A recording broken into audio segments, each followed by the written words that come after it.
El barón Thyssen cumple 100 años.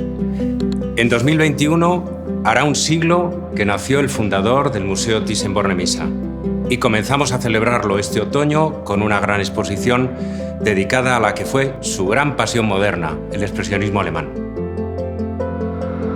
En mayo de 1961, Heini Thyssen visita una subasta en Stuttgart y compra allí una acuarela de un pintor expresionista alemán, Emil Nolde. Pero el barón era hasta entonces un coleccionista solo de pintura antigua. ¿Qué le ha pasado exactamente? Me fascinaron los colores audaces y la atmósfera tan especial que emanaban de esta obra de Nolde. Al adquirir esa acuarela del pintor Emil Nolde, Heini Thyssen se rebela contra su padre y comienza la reinvención de sí mismo y, sobre todo, inicia una gran colección de arte moderno. Mi padre despreciaba el arte moderno. Siempre decía que el arte se había terminado al final del siglo XVIII y cuando yo era joven me lavó el cerebro. Me hizo pensar como él durante mucho tiempo. Cuando su padre murió en 1947, Heini Thyssen heredó su fortuna, sus empresas y la mayor parte de su colección de arte. Poco después empezó a adquirir pinturas, él también, pero compraba solamente pintura del Renacimiento, del Barroco, solo maestros antiguos. A finales de los años 50, Heini Thyssen empezó a sentirse incómodo con las ideas heredadas de su padre, incluso un poco harto de ser solo el nieto del gran magnate August Thyssen y el hijo del gran coleccionista Heinrich Thyssen. Con casi 40 años le había llegado la hora de ser él mismo. Empecé a pensar que si los primeros años del siglo XX habían producido tantas cosas importantes en la ciencia, en la técnica y en otros campos, el arte de esa época tenía que ser también interesante. Los amigos de Heini, Stavros Niarchos y David Rockefeller, coleccionaban arte moderno.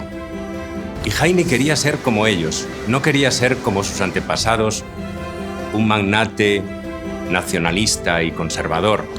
Quería ser internacional, abierto a todo y absolutamente moderno. Otra razón para interesarme por los expresionistas fue que hubieran sido condenados y perseguidos como arte degenerado bajo el Tercer Reich. En el fondo, esta reacción política de Heini tenía también un trasfondo familiar. Su tío, Fritz Thyssen, había apoyado y financiado a Hitler durante años, aunque los nazis terminaron internándolo en un campo de concentración. Heini quería limpiar el nombre de su familia. La rebelión contra el padre, el rechazo al pasado nazi de Alemania o el deseo de ser moderno no explican del todo la pasión de Heini por la pintura expresionista. En esa pasión hay algo de irracional, de muy físico, de muy visceral. El expresionismo es una droga. Es como si este arte te gritara, te bombardea con efectos, te provoca una excitación nerviosa como la de la música moderna. En su nueva aventura, Heini va a encontrar un mentor, una especie de nueva figura paterna que le ayuda a liberarse.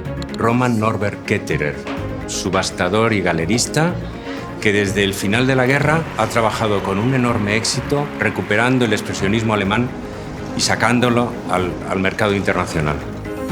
Ketterer me guió en mi descubrimiento del expresionismo. Kirchner se convirtió en mi artista favorito y Ketterer era el albacea de Kirchner, así que yo estaba cerca de la fuente. Cuando Ketterer necesitaba dinero, me ofrecía venderme algo de su propia colección. Yo siempre elegía una de las mejores piezas y él se resistía. Me decía que cada vez le dolía como perder una parte de sí mismo. A lo largo de varias décadas, Heini llegó a adquirir hasta 50 obras de pintores expresionistas a través de Roman Norbert Ketterer. O sea que entre ellos hubo mucho más que una relación comercial, hubo una gran pasión compartida, casi una locura a dos. Yo sentía en este arte un espíritu distinto, un espíritu de libertad que rompía totalmente con la tradición académica. El expresionismo alemán le dio a Heini muchas sensaciones intensas, pero le concedió sobre todo una gran libertad, la licencia de atreverse a todo. En 1963 se atrevió a comprar un cuadro de Pollock y en los 70 seguiría una gran explosión coleccionista. Adquirió Dada, surrealismo, expresionismo abstracto, pop art, todo.